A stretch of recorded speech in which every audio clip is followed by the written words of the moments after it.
Welcome to Co-Opinions. I'm your host, Josh, and today I have Nick with me. Hello, Josh. Let's get right into it and talk about little bits of news we heard over the last week and the games we played. Why don't you start, Nick?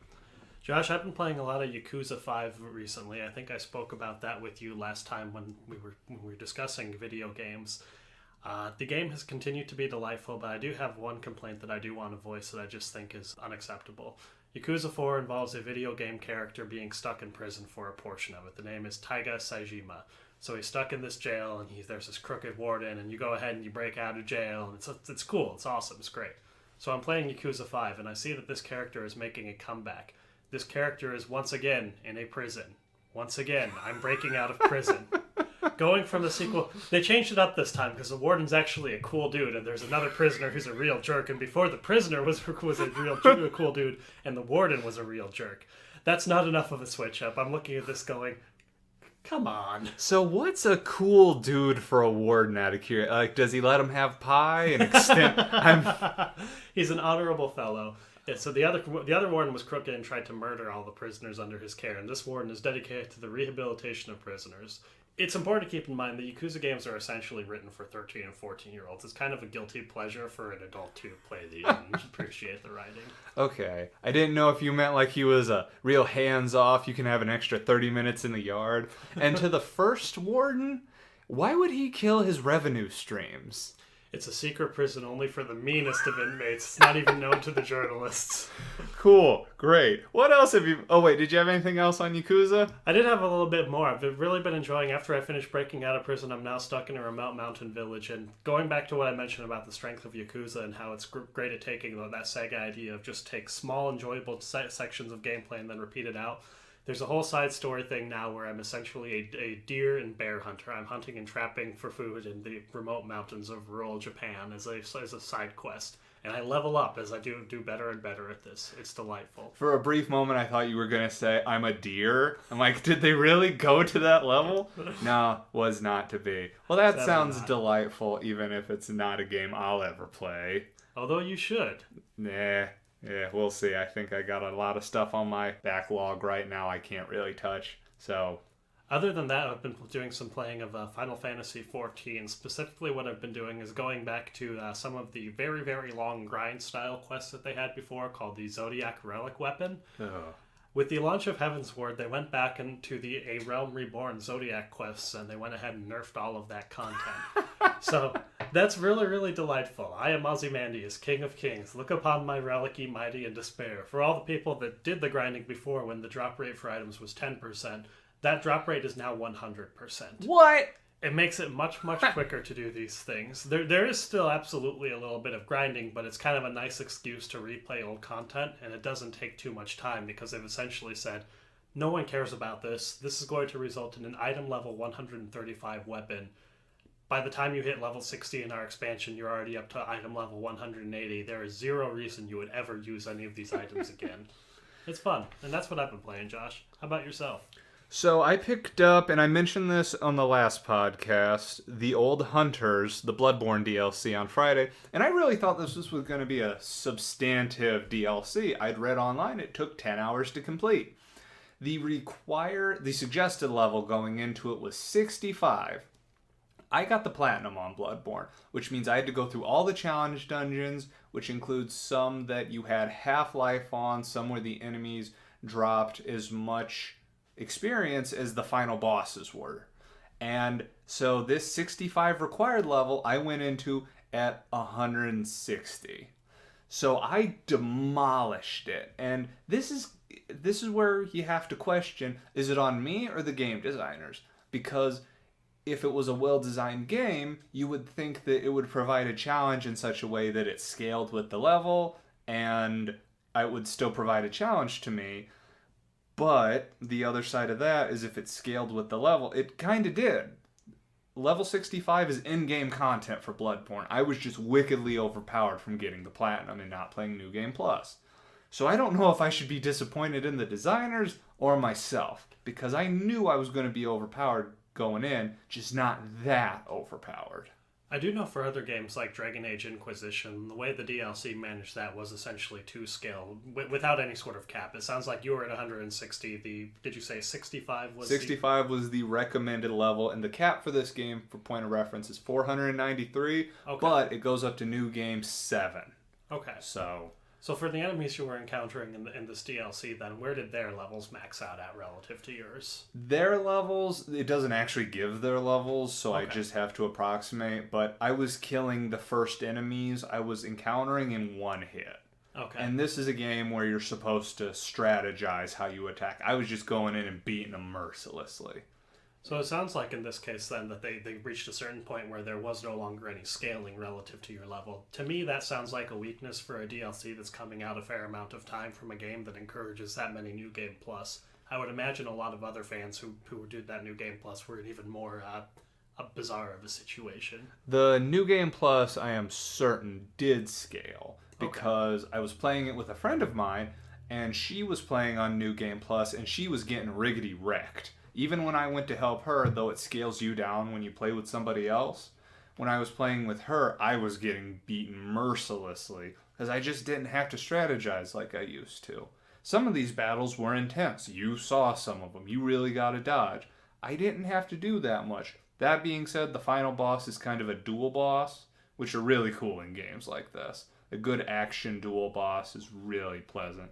You see that in some Kingdom Hearts bosses. Did you play Kingdom Hearts 2 Final Mix? I did not. The Roxas Cinema, right before you go to the world that never was, they changed that from a cinema to probably the hardest fight in that game. But it's a dual boss, so when you beat him, feels awesome. The other thing I started playing, I did not get around to starting Xenoblade Chronicles X any further because I didn't think I'd have the time. What I instead did was started playing Shantae and the Pirate's Curse, a game that came out on Wii U and 3DS in 2014 and was part of a Humble Bundle that they just finished selling. Is that over yet? I think that's over at this point. 10 games for $13. Good sale. So far, the gameplay has been really fun, snappy controls, fun combat, entertaining dialogue. The problem with Way Forward is sometimes they do feel kind of amateur hour. And I say this having bought several of their games. Like the text boxes look like something out of a weird mobile game. I think you've seen that in some of their games. And another thing is it has the Metroidvania thing where you get an item in one world and you have to go back to a previous world, but it doesn't give you a lot of direction.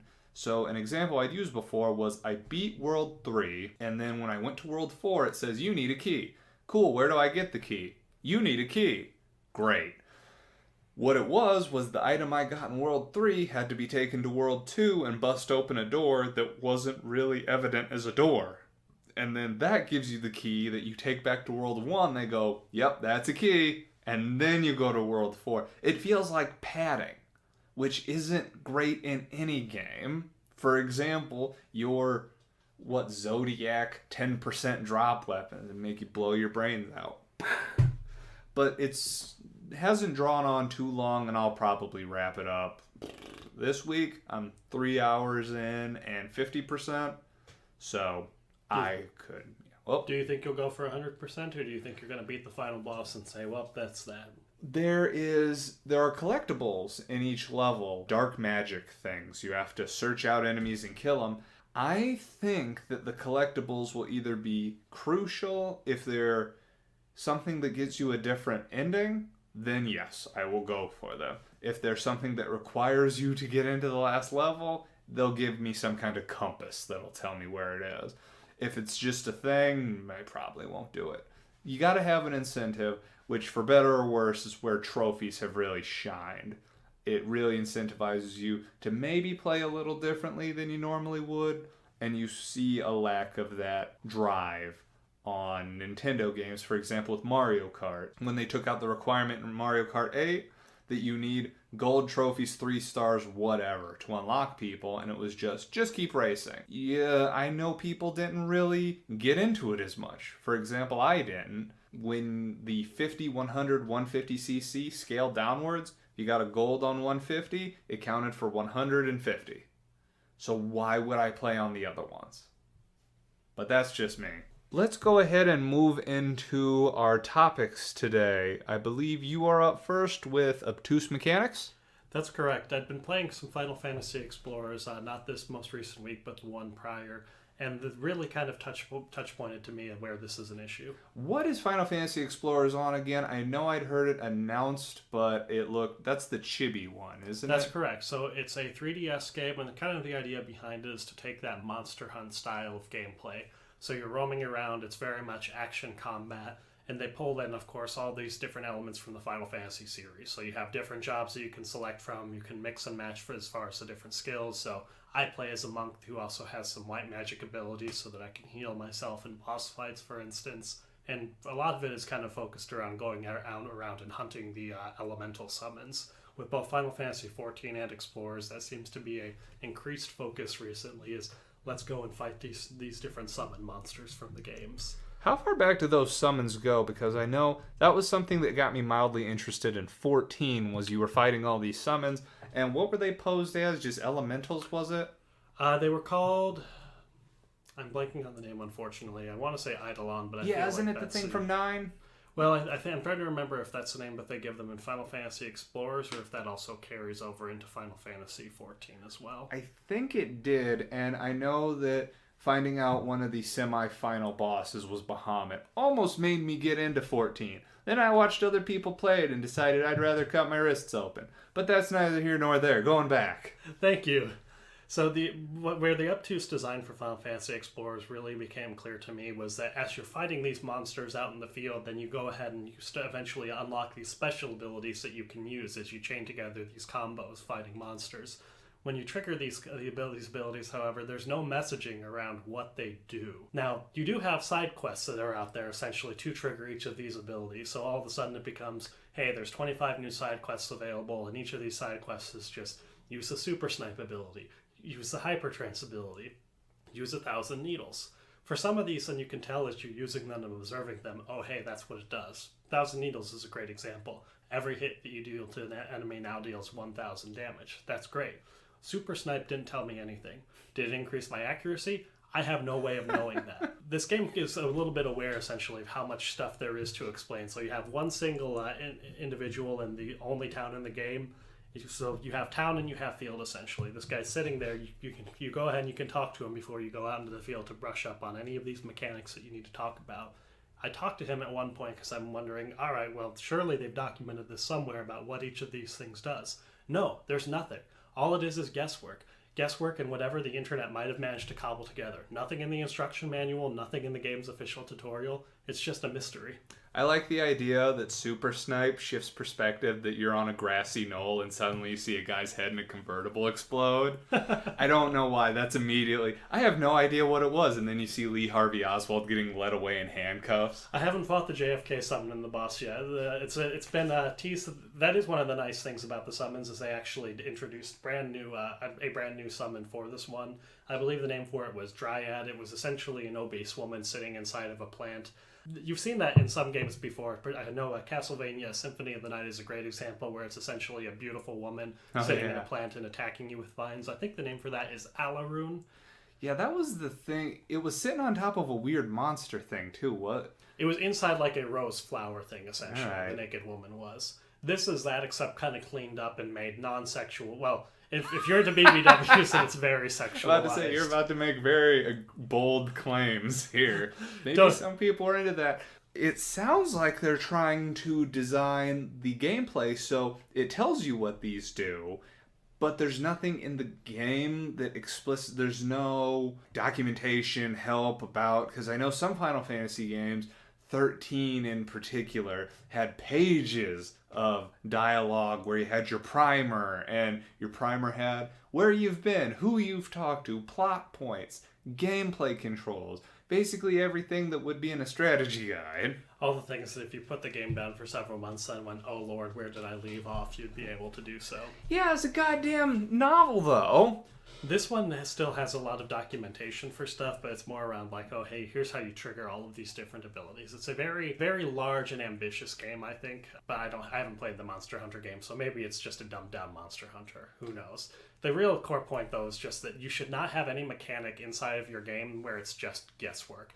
I think there's a fine medium between having it be the press A to advance cutscene and everything's a quick time event, and the obtuse design where it becomes, well, you'll just have to figure it out by trying. The real joy is in the journey, you know? The joy is not in the journey. The joy is in being able to understand what tools I have available with, so that if I'm going into a boss fight and I have these options available to me, if I can trigger one of these 3 commands, I know which one I want to select for the specific type of enemy that I am fighting. That's a game gripe I have. Well, how frustrating is it? Because a very similar thing happened when I started playing Bloodborne. They didn't seem to explain anything to me. They basically drop you in the world and they go, good luck, Hunter, you're going to die. I later found out in the starting area they explained backstab, visceral attack, parry. This was after I'd spent 3 hours fighting the first mandatory boss who requires you to parry. And because it was never pointed out directly, I just had to struggle and flail about. If you find that in the game somewhere, like it goes, oh, if you'd made a left in the tutorial village, all of this was explained. How much more frustrating is that? Have you encountered that before? I have not encountered that before, I don't think, unfortunately. What drove me up the wall about it was in Bloodborne, parrying is crucial to interrupt enemies' attacks because you can't block. That's not really how Bloodborne works. But they don't really teach you how to parry. There's no gameplay investment. That's just not the way that Miyazaki, the guy who did Bloodborne and Dark Souls and Demon Souls, he doesn't design games that way. Basically just throws you in and says, you will figure it out or you'll stop playing. And negative-ish in a way.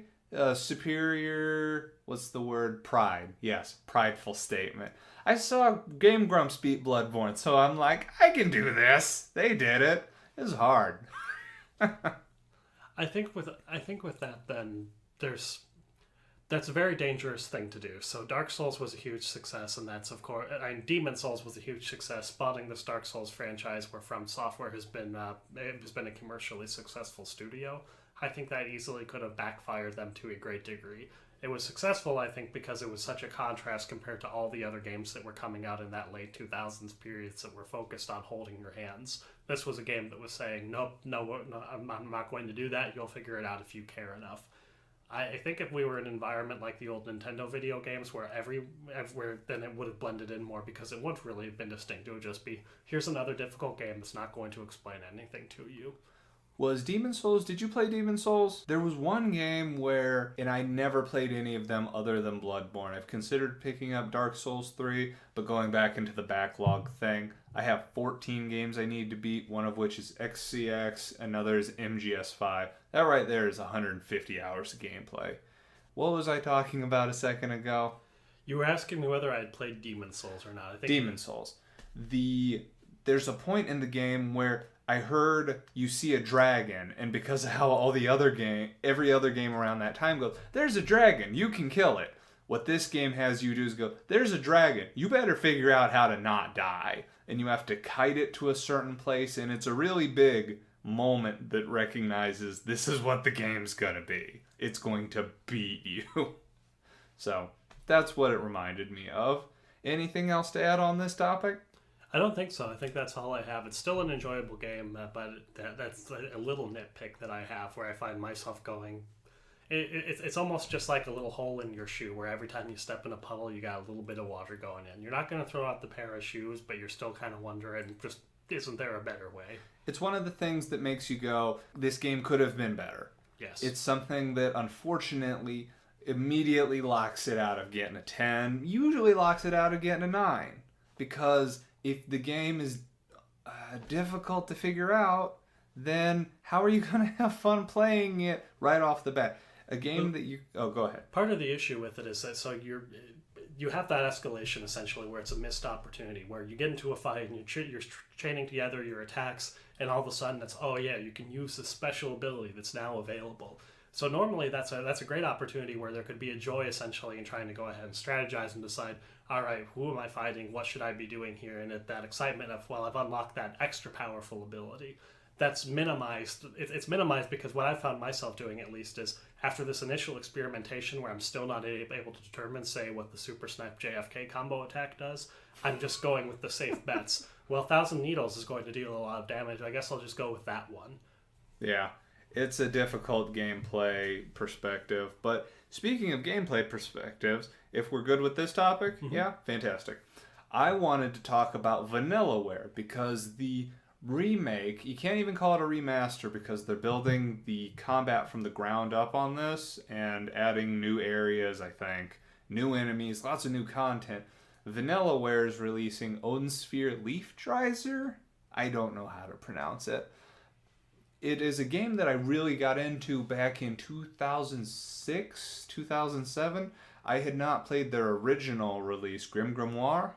Did you play that one? I did not. That was their RTS game. It was their RTS side-scroller, surprisingly dark time paradox game. There was a lot of weird nesting in there. But I loved Odinsphere because, at least at the time, and this was a decade ago now, I really liked the story. I like the fact that we're going to go ahead and say spoilers for Odinsphere in here. It is a retelling of the Norwegian Ragnarok cycle, which, looking more into Ragnarok, it's not just a story of destruction, but destruction and rebirth, which is really encapsulated in the final segment, which is Ragnarok. I really, really liked Odinsphere, but the combat felt like it was lacking. And I feel like you had this sentiment too, where since all the battles were in a circular battlefield, it just felt like find all the enemies, murder all the enemies. There wasn't a lot of depth to it. In the same way there wasn't a lot of depth to leveling up your life, and it just felt one-dimensional. It was a grind to a certain degree. It was a grind, especially when there were some enemies, some bosses, that they were just walls. I know with the fairy Mercedes, there were some bosses that were unbearable because she hit so weak and her playstyle was so different from everybody else's. But as the only ranged person, she could charge up her attacks and then just wail 5 attacks in there. So by the end of the game, she was untouchable. But I'm looking forward to replaying that because I'm hoping it's as good now. Like when I replayed Gears of War recently and it did not live up to my 2006 expectations. I think that Odinsphere had deeper lore to draw from with the Ragnarok cycle than Gears of War did with the Space Marine cycle. Well, I'll have you know they were not in space. They were on Sarah, which is like Earth, but it's filled with bug people who I'm not even going to get into. What was the hail tornado storm thing from the second game? Razor Hail. Razor Hail. Yeah. We don't need to touch on that more. Going back to Vanillaware. Their next game, which looked gorgeous as well, that's actually why I picked up Odinsphere originally, because I thought it looked amazing. And it did. They all have a gorgeous storybook style. Muramasa, the Demon Blade, released on Wii in 2009, and the combat was vastly improved from Odinsphere at the cost of the story. The story was one-dimensional. Going back and playing it, the re-release on Vita 5 years later, I didn't remember 70% of Kisuke's story. I didn't remember 70% of Momohime. Mm-hmm. Was that? There's also a Morohime, I think. Whoever Kisuke's love interest is. They all have very Japanese names, so I can't keep some of them straight. I feel like Momohime and Morohime I can't be held accountable for on that one. But with the Vita re-release, it released 4 DLCs as well. All about 2 hours long if you didn't do the extra content. They were relatively story heavy. How many of those have you played at this point? 2. And which 2 are those? I played the one where you play as a Catwoman, and I also played the one where you are a farmer leading a revolution. You should definitely play the other 2. The ninja one in particular, I really like the story on. And the demon kid woman thing, that one was actually pretty cute. So I would recommend all of them. I would say they actually had a much more robust story because they recognized we don't have a lot of story to tell with this format. So we're just going to it down into 2. I think that's the key thing to point out when you talk about the weakness between these two, between Odinsphere and Muramasa with the original Wii release, was that simply looking at the volume of dialogue, they were intentionally trying to have a smaller story with Muramasa, which is kind of selling themselves short when you look at how great that was of an aspect to the Odinsphere game. It becomes, no, we don't need you to dial back on this. Go ahead and double down on this and do the gameplay improvements. So for their next release, Muramasa was in 2009. It wasn't until 2013 that Dragonsphere came out. Dragon's Crown.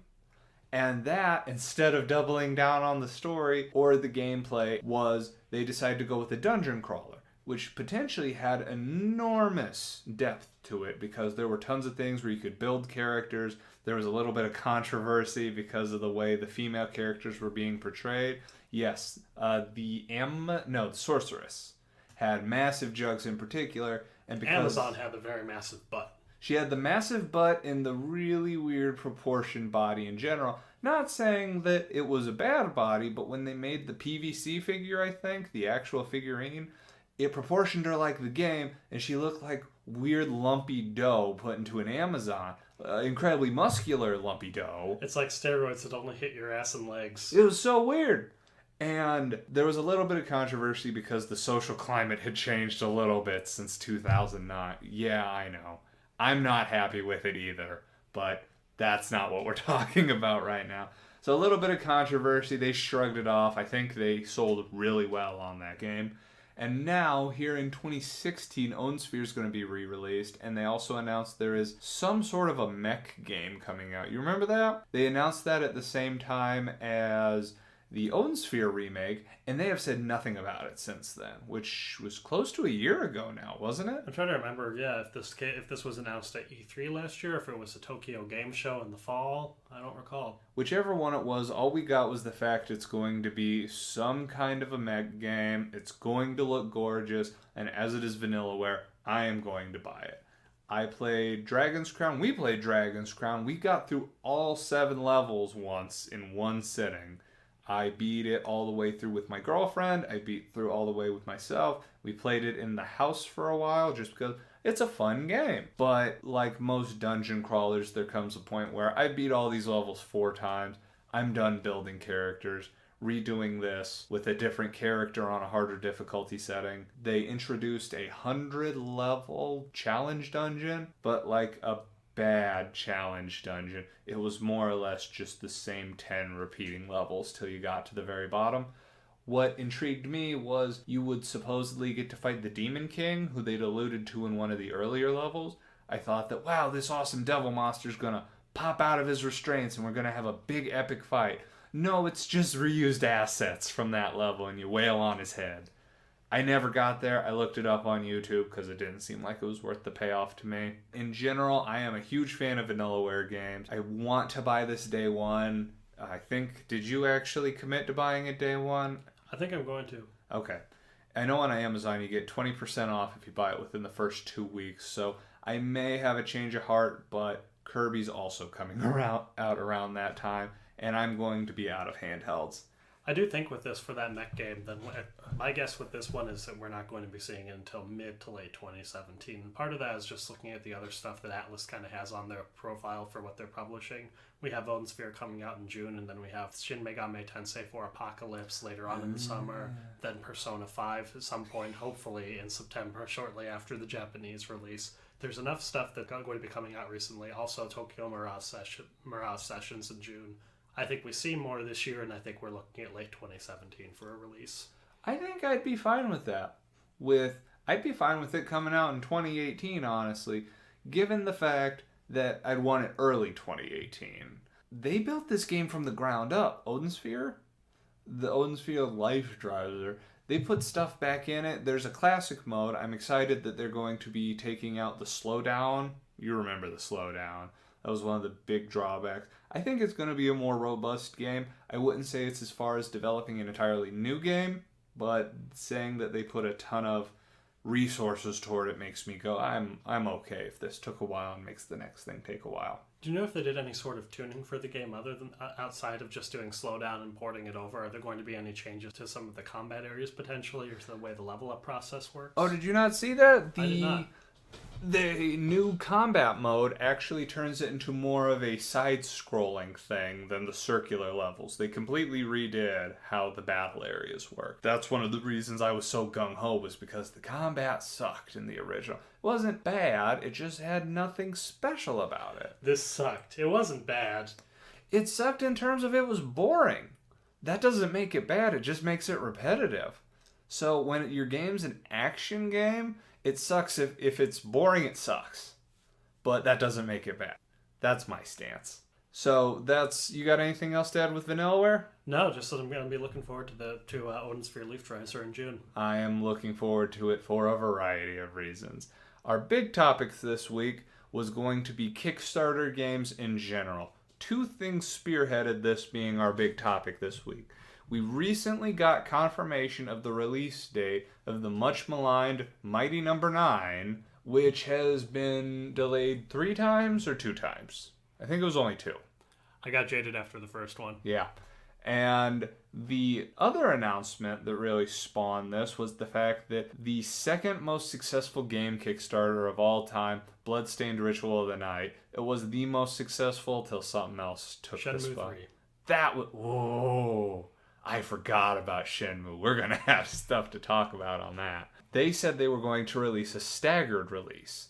That way they could still deliver the main game on time, and much like Shovel Knight before it, which was the poster child for a successful Kickstarter game, that's how they did theirs. Instead of waiting for all the DLCs to be out, they released the main game, which built up a huge following. Then they released the DLCs incrementally. Only the first one's out right now. I think they said the other 2 will be out this year. How many Kickstarter games have you backed? Off the top of my head, I can think of 5 I've backed. Let's see, I did Leisure Suit Larry Reloaded. That was a remake of an adventure game. I've done Mage's Initiation, which is an adventure game in the style of Quest for Glory games. Mm-hmm. I've done the Quest for Infamy games, which are also similar to the old Quest for Glory games. I've done the spiritual successor to Space Quest. I've done Shenmue 3. I've done Mighty Number 9. I've done Bloodstained. There's a little arcade racer game that I backed recently in December. So I'd say I'm somewhere in 8, 9, or 10. We both backed Barkley 2 as well, if you That's true. forgot that. What Kickstarter has shown is why the game industry is so difficult to break into. Because people like the Barkley 2 people, I don't know their full background. Tales of Games, that's the developer behind it, I think. I remember seeing TOG all the place, so Tales of Games seems about right. This game was supposed to come out in 2013 December, or was it 2014 December? I hope 2014, just because I'm a lot more depressed if it was 2013. So it was supposed to come out quite a while ago. And the original Barkley was a freeware game where you could just download it and play through it. And it had some of the goofiest humor in the world. That's why we backed it immediately when it popped up. A freeware game probably doesn't have anybody it has to deliver for. A game where you take people's money, their expectations. And I noticed back in late 2012 that if you made a Kickstarter, you could get away with anything. You could promise people the sun, the moon, and the stars, or an Echo MMO, and they would give you $1 bajillion. It was those Halcyon days right after Double Fine had their successful Kickstarter, and everyone realized, wow, there's actually something to this. This is viable as an option to fund the publishing for this game, for any game we want to make. And that's the optimistic route. The pessimistic route is the horror stories you hear like Sim Ant, where, sorry guys, we're canceling development because the people who ran this spent all the money on strippers and fast food. Why? Well, you gave your money to a bunch of college kids. I don't really know what you expected here. There was no quality checking. So now you have to have a business plan, a prototype, a structured release date. That's why everybody was so jaded, I think. Correct me if I'm wrong. When Inafune, am I saying that right? Mm-hmm. When Inafune said, we're very sorry, but it's being delayed. Was it the first or second delay that coincided with the Red Ash Kickstarter? I think that may have been the second one. I think he was this close to being crucified when that happened, because they were coming up near the end of the Red Ash goal. Well, they didn't even make the goal for the second one. No, they got private funding from a Chinese company to allow them to hit that bit baseline. Right. They were worried that they weren't going to hit the goal and they were going to get a lot of ill will if they announced it was being delayed, because the rumors were circulating within that last day. And as soon as the Kickstarter ended, out comes the press release. We're going to have to delay this till at least the spring. I think they just said 2016. I don't even think they gave spring. I could be wrong. Everybody was so disenfranchised because was Inafune involved in any Mega Man past 8? Was he involved with... No, he was He was still involved with 9 and 10, He actually. was? Yeah, Okay. so he was also championing the Mega Man Universe game that was going to be doing the stuff where you could kind of make your own stages, customize your specific Mega Man. That got canceled shortly thereafter. He left the company, and then Mega Man Legends 3 was canceled. And that's when Mega Man died. I'm sorry, but you get so bummed out every time I talk about them killing Mega Man that it's jarring and hilarious to hear you say that's the time Mega Man died. You did see that they released 7 and X on the 3DS Virtual Console, though. I know it's cold comfort. I'm very impressed with their ability to re-release games on every system. That's really showing some dedication to porting emulators to new systems. Oh, I don't think you could be much more jaded if I jam some green rocks in your skull. I am so sorry, man. It was disappointing, and now here in June 9th? Coming out soon, Mighty Number 9.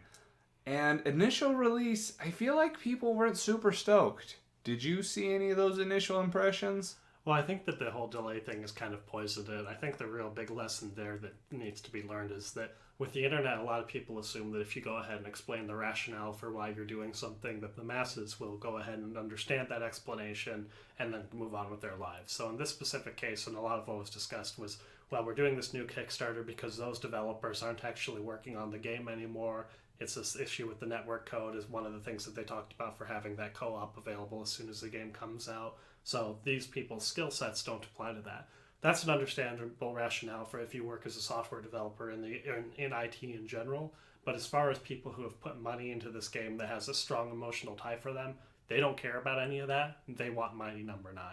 So when we talk about how people are a little bit jaded, I wonder if some of that's just that it was always going to be something impossible to meet in their heads, and then kind of the cynicism surrounding Inafune's decisions has made that and them enter into it expecting to be jaded, essentially having a tougher sell. The mindset, and you were kickstarting games before I was, I believe, so you can tell me if this is correct or incorrect. It seemed like people believed that Kickstarter was a pre-order service.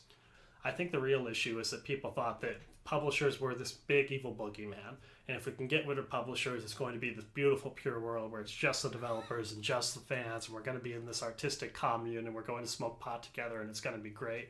Yeah. The reality is no, none of that's happening. Publishers are bad in some regards, but they're not some sort of boogeyman that's the reason why there isn't any good quality. It's kind of like if you looked at music and said, well, it's just the record labels. The record labels are the only reason that there's all this trashy music. There's a lot of great independent music out there, and there's a lot of trashy independent music too. Going back to the Mighty Number 9, poisonous developers, that's what it was.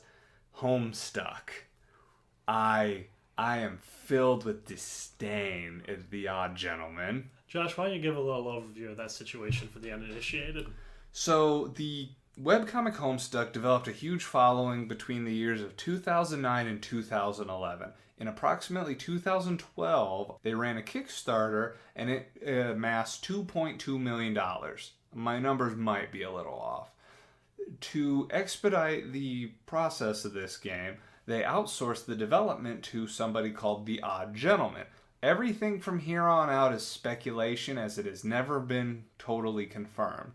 Everything went totally silent on the game front for years. We saw snippets here, we saw bits there. Suddenly the comic went into hiatus, no updates for a long time, everybody was kind of confused.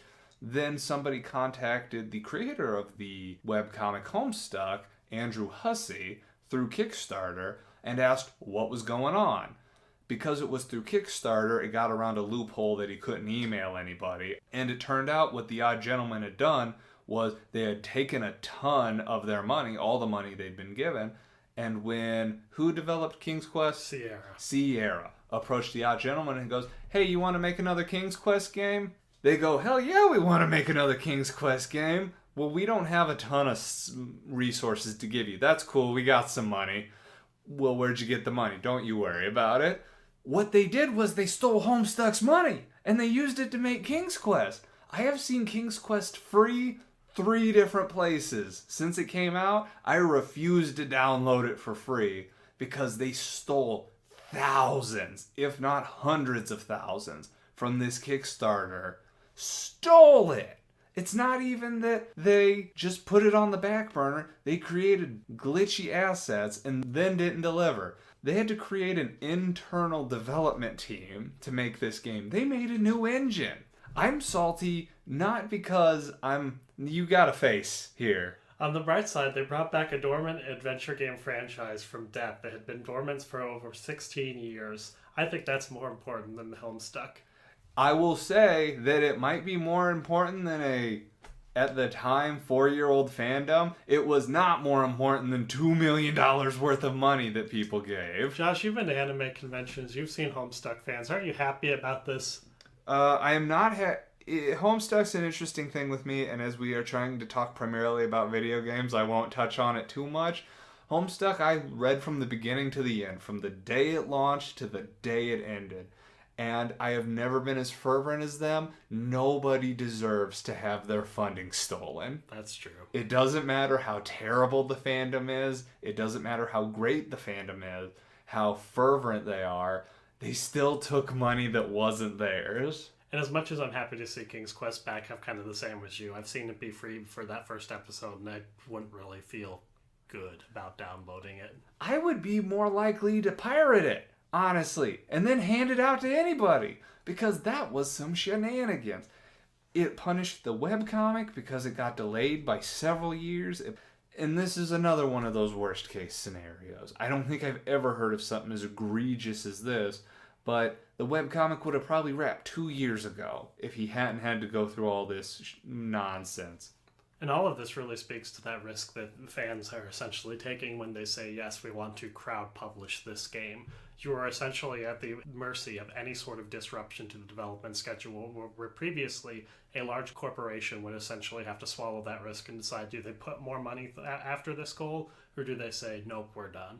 And in theory, that large corporation would also have a legal department that would be able to secure agreements that would prevent things like this from being done.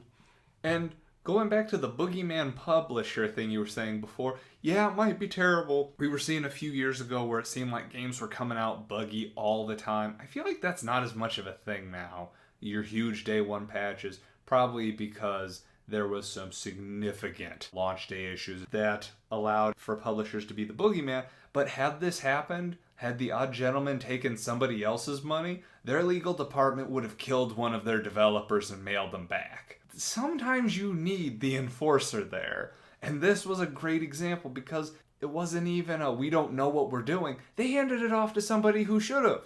And they robbed them. Yep. What do you... That's the most frustrating Kickstarter story to me, just because they had somebody they trusted and they betrayed them. That's the worst nightmare.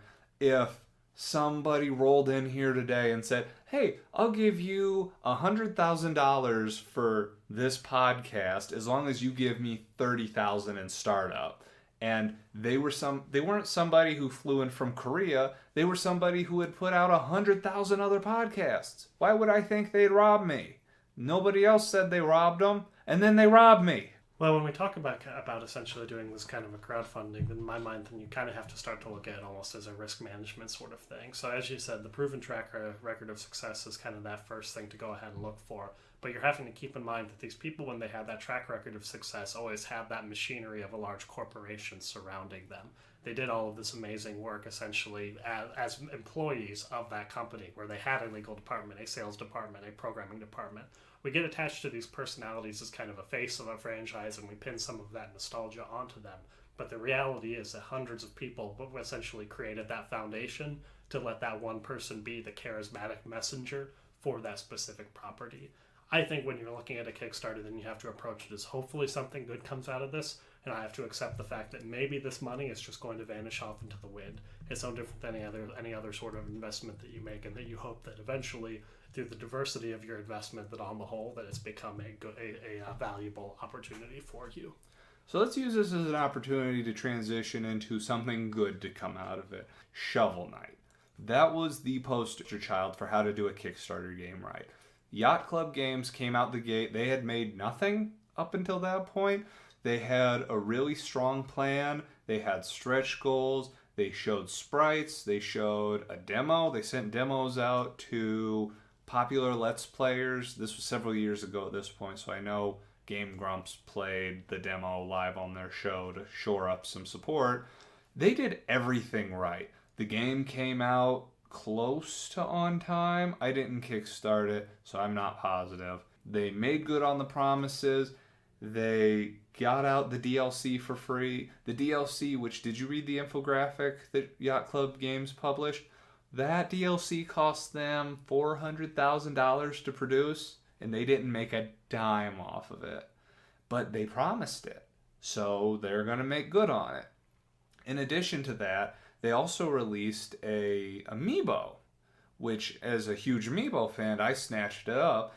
And to speak to how strong their development is, the Shovel Knight amiibo actually added functionality in that caused me to replay the entire game. It allowed you new abilities, new weapons, new costumes. It was a really interesting way to incorporate amiibo functionality. So this game is really delivered on that front. But when I hear Kickstarters like Mighty Number 9 say, yeah, we might do an amiibo, I don't trust it would ever be out.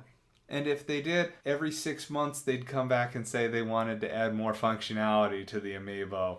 We want to make the visor adjustable. We think this is going to take us another 9 months to prototype out. Yeah, we need to have some PayPal additional backing options for this. Please understand. The next good thing, I think it's kind of set the bar for good Kickstarters at this point, is the Bloodstained Ritual of the Night. Their initial goal was $500,000. They said that was only 10%. This is where another thing that established developers, publishers benefit from is they said that was only 10% of the budget they'd need. They secured the other 90% from elsewhere, and they talked about everything they could do with more budget up until the point where if this was 10% of what they needed $5 million. By the time it ended, they had over $5 million. That's correct. The Kickstarter essentially doubled their budget. They have incredibly lofty goals for this, but to keep the community engaged, they created the achievements, which was done by submitting fan work, artwork, music, all different kinds of little things that showed people were interested and given back, and that added more functionality into the game. Mostly just costumes and stuff, wasn't it? Nothing huge, but it was a reason for people to keep submitting. It kept people involved. It kept them engaged. That was a really great way to run a Kickstarter. People were still tossing money into it at the very end of it. Whereas a bad way of doing it, Iga, that was the guy who did Bloodstained. Yes. He said up front, this is 10% of what we need. There's somebody else who will provide it. Shenmue 3 came on E3 last year. Mm-hmm. And everybody was stoked. And then they said, it's up on Kickstarter now. What? Why is it on Kickstarter if you guys are talking it up? And why is the budgeting goal so low if this looks like it's going to be awesome? Well, we're going to provide a lot of money, but we want to gauge interest. That's not what this is for, guys. You're abusing the system with a beloved franchise for your own gains. But the point there is the messaging. So Bloodstained had a similar sort of thing. If you look at the Mighty Number 9, the Red Ash Kickstarter that Inafune did, same sort of thing where you have another company going ahead and providing it. It's essentially risk management from a company's perspective, and it's the messaging there is what's important. So since it was done up front, then you didn't have any sort of perception game going on for the Bloodstained one. For this, where you got Sony, large corporation, on stage, essentially sharing the spotlight with the Kickstarter, that's the bad messaging, where people are looking at this going, well, wait a second, why aren't you shouldering all the risk? Why do I have to shoulder any risk? I feel like had they announced at the beginning, it may not have had the same interest, but I feel like the entire delivery could have been a lot better. You remember the Kickstarter goals? It was like localizations, like an extra 100,000 per localization. That was bad pacing. They hit that goal in less than a day, in less than an hour, I think. They hit it crazy fast. And then it immediately dropped off once the controversy kicked in. It immediately dropped off when the controversy kicked in. It immediately got muddled when they said, well, now that you've hit your goal, what are your stretch goals? That's a good idea. I bet we'll think of some. No. You really didn't have a plan? It was sloppy. It was incredibly sloppy. And if I was a big Shenmue fan, it'd make me a little nervous for the product. I didn't back it. I haven't played the originals. Does it make you nervous? Did you back it? I did back it. I backed it for the $100 tier Woo. that involved a physical version of the game as well as some exclusive content. Essentially, there's a phone card that your character will have if you back at this level, where they'll be able to call some of the people from the previous games who are still in Japan. Essentially, it's holding those characters hostage. Of, you remember Nozomi, that wonderful young girl that you went on those dates with in the video game whenever you were an impressionable 13-year-old? If you wanted to talk to her again, then you should go ahead and give us $40 extra.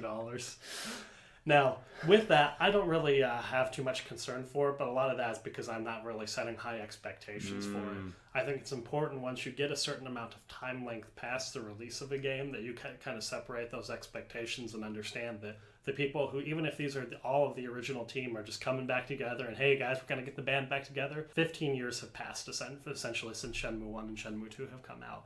At this point, a lot has changed, and it's not a good idea to go ahead and try and build it up to be the thing it was for you whenever you were at that age range. And I think that's important for these other Kickstarters as well, as just realistic expectations. If it's a fun game, that's great. If it touches some of those same feelings that you had whenever you were a kid, awesome. That's very exciting for you, but don't count on that. Baseline is just hope that you get a good solid product, and if it doesn't work out, that sucks, but that's also the risk that you take. It's really interesting to me to watch the progress of Kickstarters over these last 4 years, because in 2012, anybody could get away with anything. In 2013, you needed to start to have a plan. In 2014, I would go as far to say is they didn't trust no-name publishers anymore. In 2015, they started to not trust known developers. And now in 2016, has there been a big kick? Ukulele is the only one that really comes to mind. I think that was 2015. That was 2015. 2016, Romero announced a shooter, and that was only recently. That was in the last John few Romero, right. And he actually pulled out because he wasn't happy with the Kickstarter. Not that it wasn't delivering, but the fact that he hadn't created a strong enough sales pitch, that he was actually kind of backpedaling and wanting... Did you tell us we were going to suck it down like in the Daikatana days? Woo. He's going to make us his bitch. Why was everybody so stoked for that? I mean, because he made Doom, right? That's essentially it. Everyone from Doom got their own little spin-off thing. Looking at you, American McGee. Ooh. Oh. Shots fired. Ew. I'm curious if it's going to even be a valid avenue for publishers, developers moving forward, because I'm sure it will be to some degree, but I'm not going to go as far to say it's gone corporate or anything like that. Well, I think the key thing that you need to have for it to be successful is essentially the discipline and the structure around it that you see with Bloodstained, with that ability to do community involvement, that having a plan at every step of the way, the frequent communication, and then those little things that you do to go ahead and gin up enthusiasm for the product. I personally, if I were to be put in a position of, hey, we want you to create a Kickstarter to go ahead and fund this new endeavor, I'd be looking at those two essentially and be putting it together of this is as a proposal to my manager saying this is what we need to do, and then I'd look at Mighty Number 9, and I would look at the at Project Phoenix. That was the one that was going to be the spiritual successor to all the JRPGs. That one's been in development hell. That was another one that struggled with expectations, as people said, "Oh, hey, it's going to be a AAA Japanese, it's going to be a AAA Japanese RPG game," and they were essentially thinking, "Yeah, it's going to be like Final Fantasy X, except with PS4 style graphics, and it's going to be amazing." And they didn't realize that the creator's vision and the creator's budget, more importantly, really only allowed for chibi style graphics. So when they read Kraken fight, they thought, "Oh man, there's going to be this massive Kraken. I'm going to be fighting it." And in reality, the Kraken's chibi too. That doesn't make people happy. So I think to kind of close it all out, I think that's what really Kickstarter needs to have, is essentially we need less projects with essentially better people running them. Has that come out yet, Project Phoenix? Nope, it's in development hell. I think at this point they're talking about end of 2017 at the very earliest. It was one that had all of the usual issues of, hey, this developer wound up getting sick and couldn't join our project, that delayed our timeline. Oh, so-and-so's assets were unusable. The usual kind of stuff that can happen in a project that's ran by independent people. The last thing I heard, if memory serves me correctly, was they had retooled it to be a online versus type thing. Am I thinking of the right Kickstarter? I think you might be thinking of the Terra Battle one. That was the No, that's not Terra Battle. I'm sorry. That was the one that was done by Mistwalker Studio by Sakaguchi. I don't think that was an actual Kickstarter though. That was the one where they did a mobile version. Now they're talking about doing a PS4 version. There was a Kickstarter where they said it was supposed to be like a new Final Fantasy Tactics.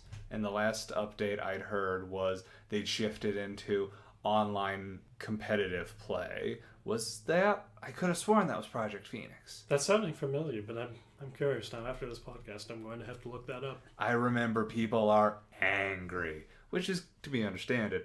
I'm really curious how Kickstarter is going to continue going, because I know moving forward, the last game I kickstarted, I know I kickstarted La Milana 2, but that was a while ago. Was there a game I kickstarted somewhat recently? If I kickstarted it, you probably would have. Not that I can recall. I think Bloodstained might have been the last one, truth be told. I have become so jaded by all these stories, I just can't. I do think something that's really interesting with this whole technology. So with Kickstarter, we had the idea of you're going ahead and we're crowdfunding essentially for a specific product. Then Patreon has said, I'm a brand, you're going to go ahead and essentially be doing recurring donations to my brand for product. There's going to be some new changes in the financial landscape in the near future by what was the Jobs Act that was passed in 2009 by the United States Congress. What this essentially did was go ahead and clear the way for crowdfunding of equity. So the SEC has finalized the regulations surrounding that, and you're going to start seeing this explosion essentially of these angel funding platforms.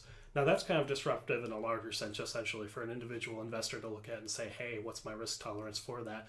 But I kind of find myself thinking with that. When you look at a very small scale publisher like Devolver Digital or something like that, what is to stop them from essentially, one, not just going ahead and trying to raise money not just from people that think this is a viable money making option, but also that ability to say, hey fans, you're dedicated fans, you're very passionate about the products that we put out there. We want you to have ownership and have stake in this. We want to be creating stuff that you care about and that you want to be successful as well. I will be very interested. I don't think that we're going to see that happening in the next year, but I'd be surprised if in 3-4 years' time that you don't have some sort of game development studio get crowdfunded. That would be curious, because I don't know about you, but I would be interested in owning a chunk of Hateful Boyfriend. Yeah, that could have your name on it. Interesting. Executive sponsor, Joshua Stroder. Well, as the last note, and this is where Kickstarters get kind of dicey, weren't you considering getting the coat at the Shenmue? Yes, I was. So it was going to be the original jacket that was used to display to announce Shenmue way back in 1999 or 2000. That would have cost $10,000. So when we say I was considering more in the sense of I wish I had this much money. It was never an actual consideration of doing it. All right. I got mixed signals on that. So when you said you were considering it, I went, man, this does not strike me as a normal Kraus move. All I have to do is empty out my entire savings account. This is worth it. I just bought a house. Well, this was a good conversation, but I think we've reached the end for today. Kraus, thank you for coming on the show. Thank you, Josh. And that is all for Co-Opinions. We will see you next time.